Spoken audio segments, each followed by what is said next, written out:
അസ്സലാമു അലൈക്കും വറഹ്മത്തുള്ളാഹി വബറകാതുഹു. ബിസ്മില്ലാഹിൽ അൽഹംദുലില്ലാഹ് വസ്സലാത്തു വസ്സലാമു അലാ റസൂലില്ലാഹ് വഅലാ ആലിഹി വസഹ്ബിഹി വസല്ലമ തസ്ലീമൻ കസീറൻ അമ്മാ ബഅദ്. സ്നേഹധന്യരായ സഹോദരന്മാരെ, സഹോദരികളെ, അള്ളാഹുവിന്റെ മഹത്തായ അനുഗ്രഹത്താൽ ഇസ്ലാമിന്റെ പഞ്ചസ്തംഭങ്ങളിൽ അഞ്ചാമത്തെ സ്തംഭമായ ഹജ്ജുമായി ബന്ധപ്പെട്ട ഒരു വിശദമായ ക്ലാസ് നമ്മളിവിടെ കേട്ട് കഴിഞ്ഞു.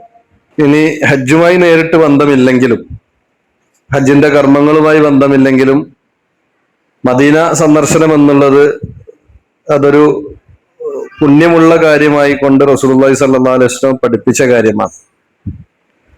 നമുക്കറിയാം, നമുക്ക് പ്രത്യേകം പുണ്യം പ്രതീക്ഷിച്ചുകൊണ്ട് 3 പള്ളികളിലേക്ക് മാത്രമേ യാത്ര ചെയ്യുവാൻ അള്ളാഹുവിന്റെ റസൂൽ അനുവാദം നൽകിയിട്ടുള്ളൂ. ഒന്ന് മക്കയിലുള്ള മസ്ജിദുൽ ഹറാമാണ്, രണ്ടാമത്തത് മദീനയിലുള്ള മസ്ജിദുൽ നബവിയും, മൂന്നാമത്തത് ഫലസ്തീനിലെ ബൈത്തുൽ മുഖദ്ദസുമാണ്. ഈ 3 പള്ളികളിലേക്ക് മാത്രമേ പ്രത്യേകം പുണ്യം പ്രതീക്ഷിച്ചുകൊണ്ട് നമുക്ക് യാത്ര ചെയ്യാൻ പാടുള്ളൂ. ബാക്കി ലോകത്തുള്ള എല്ലാ പള്ളികളിലും നമ്മൾ നിസ്കരിക്കുമ്പോൾ ഒരേ പ്രതിഫലം തന്നെയാണ് ലഭിക്കാനുള്ളത്, അതിൽ യാതൊരു മാറ്റവും ഇല്ല.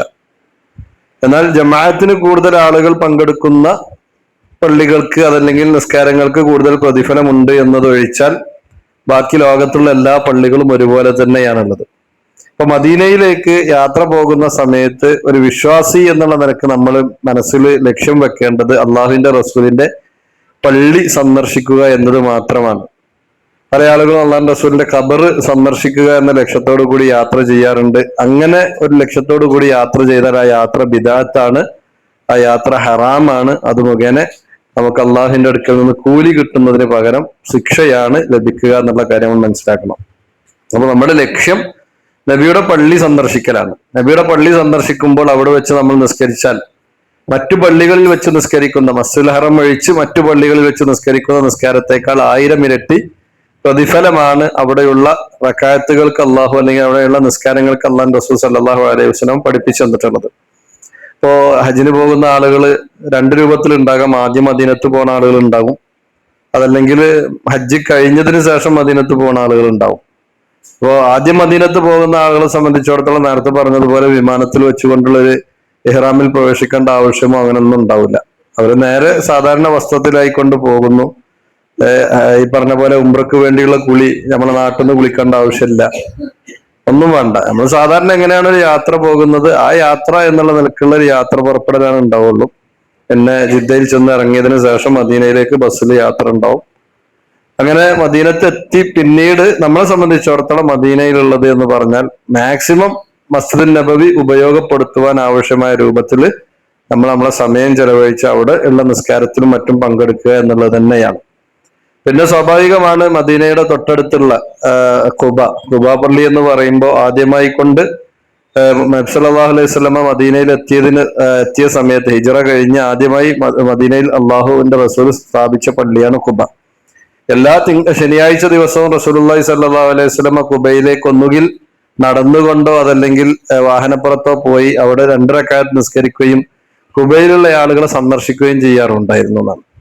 ഖുബ പള്ളിയുടെ ഒരു പ്രത്യേകത എന്താണെന്ന് വെച്ച് കഴിഞ്ഞാൽ, ആരെങ്കിലും സ്വന്തം വീട്ടിൽ നിന്ന് വുളൂ ചെയ്ത് ഖുബയിൽ പോയി 2 റക്അത്ത് സുന്നത്ത് നിസ്കരിച്ചു കഴിഞ്ഞാൽ ഒരു ഉംറയുടെ പ്രതിഫലം അവർക്കുണ്ട് എന്ന് റസൂലുള്ളാഹി പറഞ്ഞതായിക്കൊണ്ട് ഹദീസ് സ്ഥിരപ്പെട്ടു വന്നിട്ടുണ്ട്. അപ്പോ അങ്ങനെ മദീന സിയാറ ഉണ്ടെങ്കിൽ ആ മദീന സിയാറക്ക് പുറപ്പെടുന്ന ദിവസം സ്വന്തം റൂമിൽ നിന്ന് ഒതുവൊക്കെ ഉണ്ടാക്കി നമ്മൾ പുറപ്പെടുമ്പോൾ സ്വാഭാവികമാണ് ഈ പറഞ്ഞ ഒരു കൂലി, ഒരു ഉംറന്റെ കൂലി കൂടി ലഭിക്കുന്ന ഒരു കർമ്മം എന്നുള്ള നിലക്ക് നമ്മൾ ഖുബയിലെത്തുന്ന സമയത്ത് നിസ്കാരത്തിന്റെ സമയത്താണ് എത്തുന്നുണ്ടെങ്കിൽ അവിടെ ആ നിസ്കാരത്തിൽ കൂടാം. അല്ലാത്ത സമയത്താണെന്നുണ്ടെങ്കിൽ നമ്മൾ 2 റക്അത്ത് തഹിയ്യത്തുൽ മസ്ജിദ് നിസ്കരിച്ചാൽ തന്നെ ആ കൂലി നമുക്ക് ലഭിക്കുന്നുള്ളതാണ്. പിന്നെ മദീനയിൽ സാധാരണ രീതിയിൽ സന്ദർശനം എന്നുള്ളവർക്ക് കൊണ്ടുപോകാറുള്ളത് മസ്ജിദുൽ ഖിബ്ലത്തൈനെയാണ്. എന്തുകൊണ്ടാണ് ആ പേര് കിട്ടിയത് എന്ന വിഷയത്തിൽ പണ്ഡിതന്മാർ പല അഭിപ്രായങ്ങളും പറഞ്ഞിട്ടുണ്ട്. കാരണം നബി സല്ലല്ലാഹു അലൈഹി വസല്ലമ തന്നെ ആ പള്ളിയിൽ ളുഹർ നിസ്കരിക്കുന്നതിനിടയിലാണ്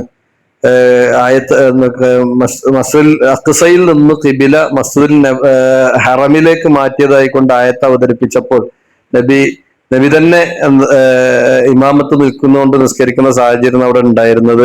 അതുകൊണ്ടാണ് അതിന് ആ പേര്. പിന്നീട് ആ ആയത്ത് ഇറങ്ങിയ സമയത്ത് നേരെ ഏത് വശത്തേക്കായിരുന്നു നിന്ന് നിസ്കരിച്ചിരുന്നത് അതിനെ നേരെ എതിർവശത്തേക്ക് തിരിഞ്ഞുകൊണ്ട് അവിടെ നിസ്കരിക്കുകയും ഒന്നാമത്തെ സൊഫ് അവസാനത്തെ സൊഫും അവസാനത്തെ സൊഫ് ഒന്നാമത്തെ സൊഫായൊക്കെ മാറി എന്ന് ചില റിപ്പോർട്ടുകളിൽ കാണാൻ പറ്റും. മറ്റു ചില റിപ്പോർട്ടുകളിൽ ഉള്ളത് മദീനയിൽ വെച്ച് നബി സല്ലല്ലാഹു അലൈഹി വസല്ലമക്ക് ഈ ആയത്ത് ഇറങ്ങി പിന്നീട് ഖുബൈലുള്ള ആളുകൾ, അതായത് ഈ ഖുബൈയുടെ ഭാഗത്ത് തന്നെയാണ് മസ്ജിദുൽ ഖിബ്ലത്തൈനി ഉള്ളത്. അപ്പോ ഈ ഖിബ്ലത്തൈനിൽ ആളുകൾ നിസ്കരിച്ചു കൊണ്ടിരിക്കുന്ന സമയത്ത്, അഥവാ ഫജ്ർ നിസ്കരിച്ചു കൊണ്ടിരിക്കുന്ന സമയത്ത് ആരോ വിളിച്ചു പറഞ്ഞു, വന്നുകൊണ്ട് വിളിച്ചു പറയുകയാണ് നബി സല്ലല്ലാഹു അലൈഹി വസല്ലമക്ക് ഇങ്ങനെ ആയത്ത് ഇറങ്ങിയിട്ടുണ്ട് എന്ന് വിളിച്ചു പറയുകയും സുബഹിന്റെ ഒരു റക്അത്ത് കഴിഞ്ഞിരുന്നു, അവർ റുക്വയിലായിരുന്നു ഉണ്ടായിരുന്നത്. പിന്നീട് അവർ റുക്വയിൽ നിന്നും ഉയർന്ന സമയത്ത് നേരെ നിസ്കരിക്കുന്ന ഭാഗത്ത് നിന്ന് നേരെ എതിരെ തിരിഞ്ഞ് നിസ്കരിച്ചു എന്നതുകൊണ്ടാണ് ഇതിന് ഈ പേര് കിട്ടിയത് എന്നൊക്കെ ഈ രൂപത്തിലൊക്കെ ചരിത്രങ്ങളിൽ വ്യത്യസ്തങ്ങളായ റിപ്പോർട്ടുകൾ ആ വിഷയത്തിൽ വന്നിട്ടുണ്ട് എന്നതാണ് നമ്മൾ മനസ്സിലാക്കേണ്ടത്. പ്രത്യേകിച്ച് ആ പള്ളിക്ക് വേറെ കൂലിയോ പുണ്യമോ ഒന്നുമില്ല. അങ്ങനൊരു അത് പണ്ഡിതന്മാർ പറയുന്നത് കാണാൻ പറ്റും. അത് അന്ന് അവിടെ മാത്രമല്ല സംഭവിച്ചിട്ടുള്ളത്, മദീനയിൽ പല പള്ളികളിലും ഉണ്ടായിട്ടുണ്ട്.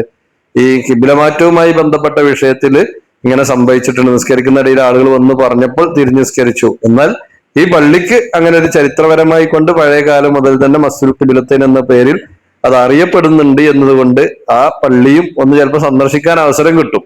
അവിടെ പ്രത്യേകിച്ച് നമ്മളെ സംബന്ധിച്ചിടത്തോളം പ്രത്യേകം പുണ്യം പ്രതീക്ഷിച്ചുകൊണ്ട് രണ്ടരക്കാലത്തൊന്നുമില്ല. ലോകത്തെ എല്ലായിടത്തും നിസ്കരിച്ചാൽ കിട്ടുന്ന കൂലി തന്നെ ഉള്ളൂ. പിന്നെ ഒരു ചരിത്ര സംഭവത്തിന് സാക്ഷിയാകുക എന്നതിന്റെ ഭാഗമായി മാത്രമുള്ളൊരു സന്ദർശനം മാത്രമാണ് അവിടെ ഉള്ളത്. പിന്നെ അതുപോലെ തന്നെ ഈ ഖന്തക്കിന്റെ ഭാഗത്തു കൂടെ ഒക്കെ ഇങ്ങനെ ബസ്സുകളിൽ കൊണ്ടുപോകും. ആ കൊണ്ടുപോകുന്ന സമയത്ത് അവിടെ നിന്നൊക്കെ നമ്മൾ മനസ്സിലാക്കേണ്ടത് പ്രവാചകൻ സല്ലല്ലാഹു അലൈഹി വസല്ലമ ഈ ദീന് പടുത്തുയർത്തുവാൻ വേണ്ടി നബിയും അവിടുത്തെ സഹാബത്തും സഹിച്ച ത്യാഗങ്ങളുടെ കണക്കാണ്. പലപ്പോഴും നമ്മെ സംബന്ധിച്ചിടത്തോളം ഒരു ഹജ്ജ് കഴിഞ്ഞിട്ട് തിരിച്ചു വരുമ്പോഴത്തേനുള്ള വേജറും വെപ്രാളവും പ്രയാസങ്ങളൊക്കെ നമ്മൾ മനസ്സിലിങ്ങനെ കാണുമ്പോൾ ആ പ്രവാചകനും ആ സഹാബത്തും എത്ര കണ്ട് പ്രയാസപ്പെട്ടുകൊണ്ടാണ് അവർ ഈ ദീനിനെ വളർത്തിയെടുത്തത് എന്നതാണ് ഈ ഒരു വിഷയത്തിൽ പ്രത്യേകിച്ച് മദീനയുമായി ബന്ധപ്പെട്ട യാത്രകളിലും മറ്റൊക്കെ നമ്മളെ സംബന്ധിച്ചിടത്തോളം അവിടുന്ന് നമുക്ക് ഓർക്കാനും പഠിക്കാനുള്ളത്. മക്കയിൽ കാര്യമായി ഇബ്രാഹിം നബി അലൈഹി ഇസ്ലാമിന്റെയും ഹാജറ ബീവിയുടെയും ഇസ്മായിൽ നബിയുടെയും ഒക്കെ ഓർമ്മയാണെന്നുണ്ടെങ്കിൽ മദീനയിൽ വരുമ്പോൾ മുഹമ്മദ് മുസ്തഫ സല്ലല്ലാഹു അലൈഹി വസല്ലമയുടെയും സഹാബത്തിന്റെയൊക്കെ ത്യാഗസമ്പൂർണമായ ജീവചരിത്രം നമുക്ക് അവിടെ കാണാൻ കഴിയുക. പിന്നെ ഉഹുദിൽ കൊണ്ടുപോകും.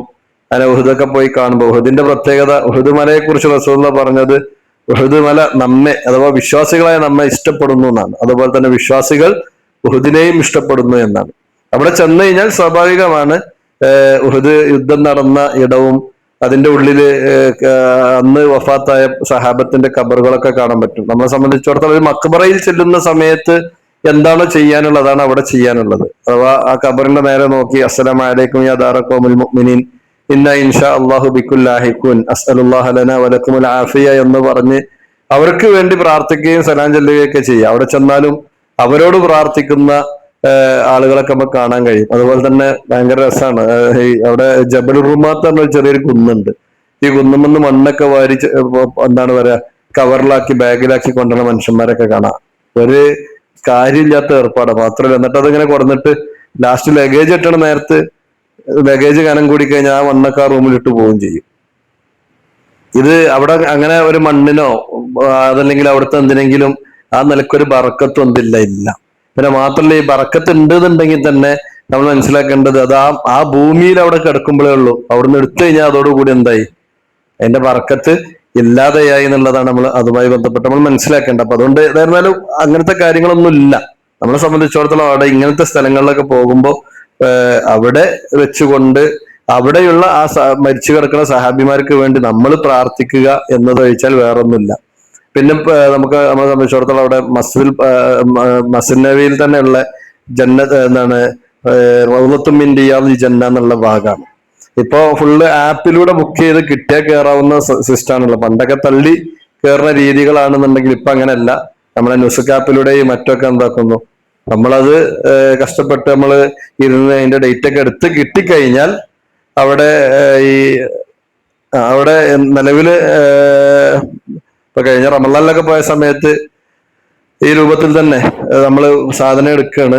അങ്ങനെ എടുത്തു കഴിഞ്ഞു കഴിഞ്ഞാല് സിമ്പിൾ ആയിക്കൊണ്ട് പിന്നെ ബാക്കി ഒന്നും തിരക്കൊന്നും ഇല്ലാതെ നമുക്ക് എപ്പോഴാ പറഞ്ഞ സമയത്ത് എത്തിക്കഴിഞ്ഞാൽ സുഖമായി അവിടെ ചെല്ലാനും അവിടെ നിസ്കരിക്കാൻ 2 റക്അത്ത് നിസ്കരിക്കാനൊക്കെ ഉള്ള അവസ്ഥ ഉണ്ട് എന്നുള്ളതാണ്. പിന്നെ നബി സല്ലല്ലാഹു അലൈഹി വസല്ലമയുടെ ഖബർ സന്ദർശനം അവിടെ എത്തിക്കഴിഞ്ഞാൽ സ്വാഭാവികമായിട്ടും നമുക്ക് സന്ദർശിക്കാൻ പറ്റും. നബിയുടെ ഖബറിന്റെ അടുത്ത് ചെല്ലുന്നു, അതായത് ഖബറുള്ള ആ റൂമിന്റെ അടുത്ത് ചെല്ലുന്നു, അസ്സലാമു അലൈക്കും യാ റസൂലല്ലാഹ് എന്ന് പറഞ്ഞാൽ അള്ളാഹുവിന്റെ റസൂലിന് വേണ്ടി നമ്മൾ സലാം പറയാം. എന്ന് ഒന്നുകൂടി മുന്നോട്ട് നടന്നു കഴിഞ്ഞിട്ട് അസ്സലാമു അലൈക്കും യാ അബൂബക്കർ എന്നോ അല്ലെങ്കിൽ അസ്സലാമു അലൈക്കും യാ ഖലീഫത്തുർ റസൂൽ എന്നോ പറഞ്ഞുകൊണ്ട് അബൂബക്കർ റളിയല്ലാഹു അൻഹുവിനെ എന്താക്കുന്നു, നമ്മൾ സലാം പറയുന്നു. അത് കഴിഞ്ഞ് ഒന്നും കൂടി വലത്തെ ഭാഗത്തേക്ക് ഒന്നും കൂടി മുന്നോട്ട് നിന്ന് കഴിഞ്ഞാൽ എന്നിട്ട് അവിടെ നിന്നിട്ട് അസ്സലാമു അലൈക്കും യാ അമീറുൽ മുഅ്മിനീൻ എന്ന് പറഞ്ഞ് അല്ലെങ്കിൽ അസ്സലാമു അലൈക്കും യാ ഉമർ ബിൻ ഖത്താബ് എന്ന് പറഞ്ഞ് ഉമർ റളിയല്ലാഹു അൻഹുവിന് സലാം പറഞ്ഞു കഴിഞ്ഞ് നേരെ പുറത്തേക്ക് ഇറങ്ങുന്ന ഭാഗത്താണ് അവിടെ പോയ ആളുകൾക്ക് അറിയാം ബഖീഉള്ളത്. ബഖീഉള്ളവർക്കത് എന്ന് പറഞ്ഞാൽ അവിടുത്തെ പൊതു ശ്മശാനാണ്. 5 വക്ത് നിസ്കാരത്തിന്റെ സമയത്ത് മയ്യത്ത് നിസ്കാരങ്ങൾ ഉണ്ടാകും. ആ മയ്യത്ത് നിസ്കാരം കഴിഞ്ഞ ഉടനെ തന്നെ മയ്യത്ത് കൊണ്ടുപോകുമ്പോൾ ഒപ്പം നിൽക്കണമെങ്കിൽ എന്താക്കാം, നേരന്റെ ഉള്ളിലേക്ക് കയറാനും പുരുഷന്മാരെ സംബന്ധിച്ചിടത്തോളം മറവ് ചെയ്യാനും അതുമായി ബന്ധപ്പെട്ട കാര്യങ്ങളിൽ ഏർപ്പെടാനൊക്കെ ഉള്ള അവസരം കിട്ടും. അപ്പൊ അതൊക്കെ ഉപയോഗപ്പെടുത്താൻ കഴിയുന്ന ആളുകൾ അതൊക്കെ ഉപയോഗപ്പെടുത്തുകയും ബഖയിലുള്ള നമ്മുടെ വിശ്വാസികളായ സഹോദരന്മാർക്ക് വേണ്ടി പ്രാർത്ഥിക്കുകയൊക്കെ ചെയ്യാന്നുള്ളതാണ് മദീനയിൽ മൊത്തത്തിലുള്ളത്. പിന്നെ അവിടെ സബ മസാജിദ് എന്ന് പറഞ്ഞ ചെറിയ ചെറിയ പള്ളികളൊക്കെ കാണാം. അതിന്റെ ഒക്കെ ചുറ്റോടിറ്റും നടന്ന് പ്രത്യേകം പ്രാർത്ഥിക്കുന്ന മനുഷ്യന്മാരെയും കാണാൻ പറ്റും. അതിലൊന്നും പ്രത്യേകിച്ച് കഥകളൊന്നുമില്ല. എന്നാൽ ഈ സബുൽ മസാജിദ് എന്നൊക്കെയുള്ള അടുത്ത് ചരിത്ര സംഭവങ്ങളുമായി ബന്ധപ്പെട്ട ചെറിയ പള്ളികളാണ്. സഹാബത്തിന്റെ പേരിൽ ഉണ്ടാക്കപ്പെട്ട പള്ളികളും മറ്റൊക്കെയാണ്. വേറെ അതിന് പ്രത്യേകിച്ച് കാര്യങ്ങളൊന്നും അവിടെ ഇല്ല എന്നുള്ളതാണ്. അപ്പൊ മദീനയെ സംബന്ധിച്ചിടത്തോളം നമ്മൾ മദീനയിൽ സന്ദർശിക്കുന്നത് അള്ളാഹുവിന്റെ റസൂലിന്റെ പള്ളി സന്ദർശിക്കുക എന്ന ലക്ഷ്യത്തോടു കൂടി തന്നെയാണ്. മാക്സിമം ആ പള്ളിയിലും പള്ളിയുടെ പരിസരത്തായിട്ട് നമ്മൾ ജമാഅത്ത് നിസ്കാരം നഷ്ടപ്പെടുത്താതെ അതിൽ പങ്കെടുക്കുക, അതുപോലെ തന്നെ സുന്നത്ത് നിസ്കാരങ്ങൾ വർദ്ധിപ്പിക്കുക എന്നതൊക്കെയാണ് അതിൽ നമ്മെ സംബന്ധിച്ചിടത്തോളം ചെയ്യാനുള്ള കാര്യങ്ങൾ എന്നതാണ് സൂചിപ്പിക്കാനുള്ളത്. പിന്നെ ഹജ്ജ് കഴിഞ്ഞിട്ടാണ് മദീനയിലേക്ക് പോകേണ്ടതെന്നുണ്ടെങ്കിൽ ചിലപ്പോൾ ചില സമയത്തൊക്കെ കാണാൻ കഴിയുന്ന എന്താന്ന് വെച്ച് കഴിഞ്ഞാൽ ആ ചെയ്ത ഹജ്ജ് മുഴുവൻ ബാത്തിലാക്കുന്ന കുറെ പണികൾ മദീനത്ത് പോയി കണ്ടെടുക്കുന്നത് കാണാൻ കഴിയും. അപ്പോ അതൊക്കെ നമ്മൾ ശ്രദ്ധിക്കണം. നമ്മള് ഹജ്ജ് ചെയ്ത് മഖ്ബൂലും മബ്റൂറുമായ ഹജ്ജുകൾ ചെയ്ത് തിരിച്ചു വരിക എന്നൊക്കെ ഉള്ളത് ഒരു വലിയ തൗഫീഖാണ്.